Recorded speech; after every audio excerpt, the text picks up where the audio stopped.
ಇದು IPL ಧಮಾಕ. ನಾನು ಅವಿನಾಶ್ ಶಿವನ್. Ultimately ನಾವು ಅಂತಿಮ ಹಂತಕ್ಕೆ ಬಂದು ನಿಂತಿದ್ದೀವಿ. IPLನ ಕ್ಲೈಮ್ಯಾಕ್ಸ್ ಇದು. ಇವತ್ತಂತೂ ಭಾಳ ಇಂಪಾರ್ಟೆಂಟ್ ಮ್ಯಾಚ್. ಯಾಕಂದರೆ RCB ಒಂದೇ ಒಂದು ಹೆಜ್ಜೆ ಆ ಒಂದು ಟ್ರೋಫಿ ಗೆಲ್ಲುವಂಥ ಕನಸು, ಆ ಫೈನಲ್, ಆ ಡ್ರೀಮ್ ಫಿನಾಲೆಗೆ ಒಂದು ಹೆಜ್ಜೆ ಬಾಕಿ ಇದೆ. ಇವತ್ತು ಗೆದ್ದರೆ direct ticket to finals.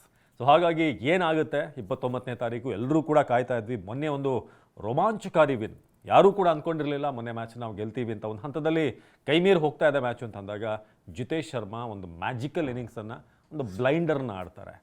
So ಮೊನ್ನೆ ಮ್ಯಾಚ್ ಮೊನ್ನೆಗೆ ಆಯಿತು. ಆದರೆ ಈಗ ಹೊಸ ಮ್ಯಾಚ್ ನಾವು ಫೇಸ್ ಮಾಡ್ತಾ ಇರೋದು ಈ ಟೇಬಲ್ನ ಟಾಪ್ 1 ಟೀಮ್ ಆಗಿರುವಂಥ ಪಂಜಾಬ್ ಕಿಂಗ್ಸ್. ನಾನು ಹಿಂದಿನ ವಿಡಿಯೋದಲ್ಲೂ ಕೂಡ ಹೇಳಿದ್ದೆ, ಶ್ರೇಯಸ್ ಅಯ್ಯರ್ ಯಾವುದೇ ಒಂದು ಟೀಮ್ಗೆ ಕ್ಯಾಪ್ಟನ್ ಆದಾಗ ಟೀಮ್ ಬೇರೆ ರೀತಿ ಕಾಣಿಸುತ್ತೆ ಅಂತ. ಡೆಲ್ಲಿಯನ್ನು ಅವರು ಹೇಗೆ ಪ್ಲೇ ಆಫಿಗೆ ತಂದರು, ಫೈನಲಿಗೆ ತಂದರು. ಸೊ ಅದಾದಮೇಲೆ KKRನ ಚಾಂಪಿಯನ್ ಮಾಡಿದ್ರು. ಈಗ ಮತ್ತೊಂದು ಚಾಲೆಂಜ್, ಈಗ ಅವರು ಬಂದಿರೋದು PBKS. ಈ ಪಂಜಾಬ್ ಟೀಮನ್ನು ಯಾರೂ ಕೂಡ ಅಷ್ಟು ಎಕ್ಸ್ಪೆಕ್ಟೇಷನ್ ಇರದಂಥ ಟೀಮ್ ಇದು. ಬಟ್ ಈ ಸಲ ಅವರು ಟಾಪ್ 1 ತಂದಿದ್ದಾರೆ.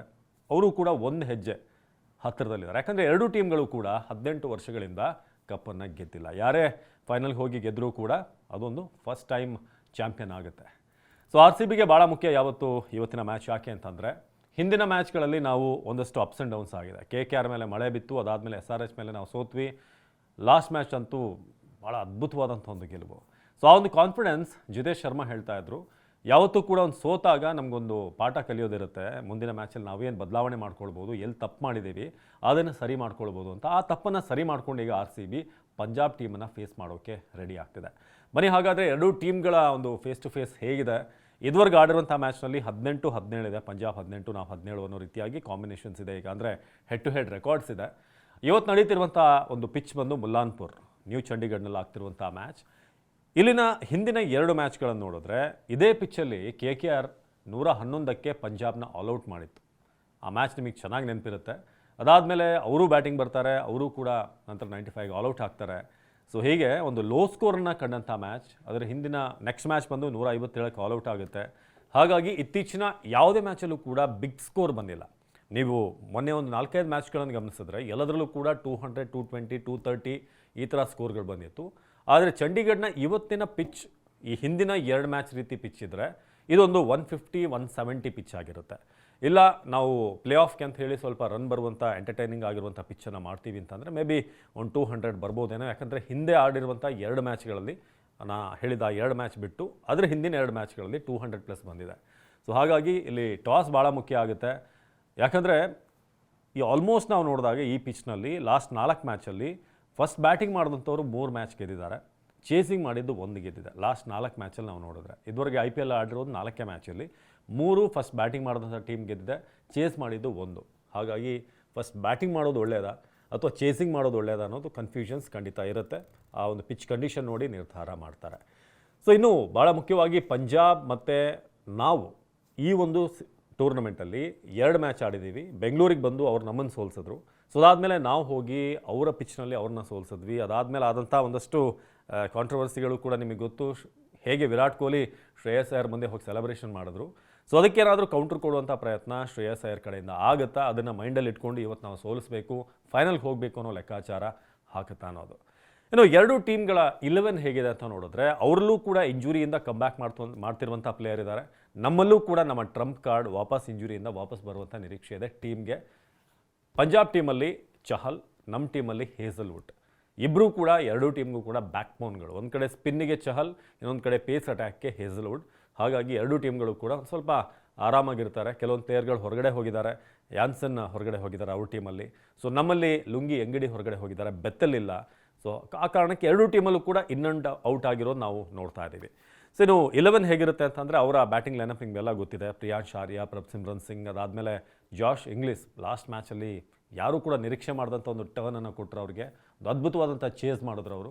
ಅವ್ರ ಜೊತೆಗೆ ಅಯ್ಯರ್ ಅಂತೂ ಒಳ್ಳೆ ಫಾರ್ಮಲ್ಲಿದ್ದಾರೆ. ನೆಹಲ್ ವದೇರಾ ಕೂಡ ಒಂದಷ್ಟು ಕ್ಯಾಮಿಯೋಗಳನ್ನು ಆಡ್ತಾರೆ. Shashank Singh low the order ಚೆನ್ನಾಗಿ ಬ್ಯಾಟಿಂಗ್ ಮಾಡಿದ್ದಾರೆ. ಇನ್ನು ಬೌಲಿಂಗ್ ಅಂತ ಬಂದಾಗ ಹರ್ಷದೀಪ್ ಸಿಂಗ್ ನಿಜಕ್ಕೂ ಈ ಬೌಲರ್ನ ನಾವೇನು ಮೊನ್ನೆ ಚೇಸ್ ಮಾಡಿದ್ವಲ್ಲ ಆ ಥರ ಏನಾದರೂ ನಾವು ರನ್ ಬಿಟ್ಕೊಟ್ಟು 220+ ಕೊಟ್ಟು ಅದಾದಮೇಲೆ ನಾವು ಚೇಸ್ ಮಾಡ್ತೀವಿ ಅಂತ ಅಂದರೆ ಸ್ವಲ್ಪ ಕಷ್ಟ ಆಗ್ಬೋದು ಈ ಟೀಮ್ ಮೇಲೆ. ಯಾಕಂದರೆ ಅಲ್ಲಿ ಚಹಲ್ ಇದ್ದಾರೆ, ಹರ್ಷದೀಪ್ ಸಿಂಗ್ ಇದ್ದಾರೆ. ವೈಶಾಖ್ ವಿಜಯ್ ಕುಮಾರ್ ಲಾಸ್ಟ್ ಮ್ಯಾಚಲ್ಲಿ ಸ್ವಲ್ಪ ಕಾಸ್ಟ್ಲಿ ಎಂಡಲ್ಲಿ ಅನ್ಸಿದ್ರು, ಫಸ್ಟಿಗೆ ಚೆನ್ನಾಗಿ ಮಾಡಿದ್ದಾರೆ. ಮಾಜಿ RCB ಪ್ಲೇಯರ್, ಮೇ ಬಿ ಅವ್ರನ್ನ ಮತ್ತೆ ಆಡಿಸುವಂಥ ಚಾನ್ಸಸ್ ಇದೆ. ಸೊ ಹಾಗಾಗಿ ಬೌಲಿಂಗ್ ಚೆನ್ನಾಗಿದೆ ಅವ್ರದ್ದು, ಅದನ್ನು ನಾವು ನೋಡ್ಕೊಳ್ಬೇಕು. ಜೊತೆಗೆ ಜೆಮಿಸನ್ ಲಾಸ್ಟ್ ಮ್ಯಾಚಲ್ಲಿ ಸ್ವಲ್ಪ ಕಾಸ್ಟ್ಲಿ ಆದರೂ ಬಟ್ ಸ್ಟಿಲ್ ಅವರು ಕೂಡ RCB ಪ್ಲೇಯರ್, ಸೊ ಅವ್ರನ್ನ ಆಡಿಸುವಂಥ ಚಾನ್ಸಸ್ ಇದೆಯಾ ಏನು ಅಂತ ಒಂದಷ್ಟು ಲೆಕ್ಕಾಚಾರ ಹಾಕ್ತಿರ್ತಾರೆ. ಸೊ ಇನ್ನು RCB ಟೀಮ್ ವಿಚಾರಕ್ಕೆ ಬರೋದಾದರೆ ಇವತ್ತು ಏನು ಬದಲಾವಣೆ ಆಗಬಹುದು ಅಂತಂದರೆ ಹೇಸಲ್ವುಡ್ ಬರ್ತಾರೆ, ಬಟ್ ತುಷಾರ ಅವ್ರನ್ನ ಹೊರಗಿಟ್ಟು ಹೇಸಲ್ವುಡ್ ಬರ್ತಾರಾ ಅಥವಾ ಇಬ್ಬರನ್ನೂ ಕೂಡ ಉಳಿಸ್ಕೋತಾರ? ಟಿಮ್ ಡೇವಿಡ್ ಕೂಡ ಫಿಟ್ ಇದ್ದಾರೆ ಅಂತ ಹೇಳಲಾಗ್ತಿದೆ. ಸೊ ಟಿಮ್ ಡೇವಿಡ್ ಕೂಡ ಒಳಗೆ ಬಂದರೆ ಬಹುಶಃ ಒಂದು ಚೇಂಜ್ ಆಗ್ಬೋದು. ಲಿವಿಂಗ್ಸ್ಟೋನ್ ಬದಲು ಡೇವಿಡ್ ಬರ್ತಾರೆ, ಜೊತೆಗೆ ಬೌಲಿಂಗಲ್ಲಿ ಹೇಸಲ್ವುಡ್ ಬರ್ತಾರೆ ತುಷಾರ ಪ್ಲೇಸ್ಗೆ. ಬಟ್ ತುಷಾರ ಲಾಸ್ಟ್ ಮ್ಯಾಚಲ್ಲಿ ಮಾಡಿದಂಥ ಬೌಲಿಂಗ್ ಇದೆಯಲ್ಲ, ಆನ್ ಸ್ಪಾಟ್ ಡೆಲಿವರಿಗಳು, ಸ್ವಿಂಗ್ ಆಗ್ತಾಯಿತ್ತು, ಬಾಲ್ ಮೂಮೆಂಟ್ ಇತ್ತು. ಸೊ ಅಂಥ ಬೌಲರ್ ಇರಬೇಕು ನಮಗೆ, ಅವ್ರನ್ನ ಚೇಂಜ್ ಮಾಡೋದು ಬೇಡ ಅಂತ RCB ಫ್ಯಾನ್ಸ್ಗಳು ಕೂಡ ಹೇಳ್ತಿದ್ದಾರೆ. ಬಟ್ 4 ಜನ ಫಾರಿನ್ ಪ್ಲೇಯರ್ಸ್ಗಳನ್ನು ನೀವು ಅಕಾಮಡೇಟ್ ಮಾಡೋಕ್ಕಾಗೋ ಟೀಮಲ್ಲಿ ಹೇಗಿದನ್ನು RCB ವರ್ಕೌಟ್ ಮಾಡುತ್ತೆ ಅದು ಭಾಳ ಮುಖ್ಯ. ಹೇಸಲ್ವುಡ್, ತುಷಾರ ಇಬ್ಬರೂ ಕೂಡ ಆಡಿದ್ರೆ ಫ್ಯಾಂಟಾಸ್ಟಿಕ್ ಆಗಿರುತ್ತೆ. ಯಾಕಂದರೆ ಆ 8 ಓವರ್ ಇದೆಯಲ್ಲ, ಎದುರಾಳಿಗಳಿಗೆ ಭಾಳ ಸ್ಟ್ರಗಲ್ ಮಾಡಬೇಕಾಗುತ್ತೆ. ಯಾಕಂದರೆ ಇಬ್ಬರೂ ಕೂಡ ವೇರಿಯೇಷನ್ಸ್ ಇದೆ, ವಿಕೆಟ್ಗಳನ್ನು ತೆಗಿತಾರೆ, ಯಾರ್ಕರ್ಗಳನ್ನು ಹಾಕ್ತಾರೆ, ಸ್ವಿಂಗ್ ಮಾಡ್ತಾರೆ. ಸೊ ಹಾಗಾಗಿ ಏರಲ್ಲೇ ಸ್ವಿಂಗ್ ಮಾಡುವಂಥ ಒಂದು ಅಬಿಲಿಟಿ ನೋವನ್ ತುಷಾರಾಗಿದೆ. ಹೇಸಲ್ವುಡ್ ಅಂತೂ ನಿಮಗೇನು ವಿಶೇಷವಾಗಿ ಹೇಳಬೇಕಾಗಿಲ್ಲ. ಬಟ್ ಅದನ್ನು ಹೇಗೆ ಬ್ಯಾಲೆನ್ಸ್ ಮಾಡ್ತಾರೆ ಅನ್ನೋದು ಈಗಿರುವಂಥ ಚಾಲೆಂಜ್. ಸೊ ಎರಡೂ ಟೀಮ್ಗಳು ಕೂಡ ಚೆನ್ನಾಗಿದೆ. ಬ್ಯಾಟಿಂಗ್ ಅಂತ ಬಂದಾಗ ವಿರಾಟ್ ಕೊಹ್ಲಿ, ಫಿಲ್ ಸಾಲ್ಟ್, ಮಯಾಂಕ್ ಅಗರ್ವಾಲ್, ಜಿತೇಶ್ ಶರ್ಮಾ ಈ 4 ಜನ ಕೂಡ ತಮ್ಮ ಫಾರ್ಮ್ ಏನು ಅಂತ ಲಾಸ್ಟ್ ಮ್ಯಾಚಲ್ಲಿ ತೋರಿಸಿದ್ದಾರೆ. ಅದರಲ್ಲೂ ಫಿಲ್ ಸಾಲ್ಟ್ ಮತ್ತು ಕೊಹ್ಲಿ ಅದರ ಹಿಂದಿನ ಮ್ಯಾಚಲ್ಲೂ ಕೂಡ SRH ಮ್ಯಾಚಲ್ಲೂ ಕೂಡ ಒಳ್ಳೆ ಓಪನಿಂಗನ್ನು ಕೊಟ್ಟಿದ್ದರು. ಈಗ ಪಾರ್ಟಿಗೆ ಬರಬೇಕಾಗಿರೋದು ಯಾರು ಅಂತಂದರೆ ರಜತ್ ಪಟೀದಾರ್, ರೊಮ್ಯಾರಿಯೋ ಶೆಫರ್ಡ್ ಒಂದು ಮ್ಯಾಚಲ್ಲಿ ಮಾತ್ರ ಅದ್ಭುತವಾಗಿ ಆಡಿದ್ರು. ಈಗ ಮತ್ತೆ ಅವರು ತಮ್ಮ ಅಬಿಲಿಟಿಯನ್ನು ಪ್ರೂವ್ ಮಾಡಬೇಕಾದಂಥ ಟೈಮ್. ಟಿಮ್ ಡೇವಿಡ್ ಅಂತೂ ಒಳ್ಳೆ ಫಾರ್ಮಲ್ಲಿದ್ದಾರೆ, ಅವ್ರೇನಾದ್ರು ವಾಪಸ್ ಬಂದರೆ. ಕೃನಾಲ್ ಪಾಂಡ್ಯ ಬೌಲಿಂಗ್ ಆ್ಯಂಡ್ ಬ್ಯಾಟಿಂಗಲ್ಲಿ ಇನ್ನಷ್ಟು ಕಾಂಟ್ರಿಬ್ಯೂಷನ್ ಮಾಡಬೇಕು. ಒಂದು ಮ್ಯಾಚಲ್ಲಿ ಅದ್ಭುತವಾಗಿ ಬ್ಯಾಟಿಂಗ್ ಮಾಡಿದರು. ಸೊ ಓವರಾಲ್ RCB 11 ಸೆಟ್ಲ್ ಆಗಿದೆ. ಅದೇ 4 ಫಾರಿನ್ ಪ್ಲೇಯರ್ಸ್ ಯಾರನ್ನು ಹಾಕೋದು ಅನ್ನೋದು ಈಗ ಸ್ವಲ್ಪ ಗೊಂದಲ ಆಗಿರುತ್ತೆ.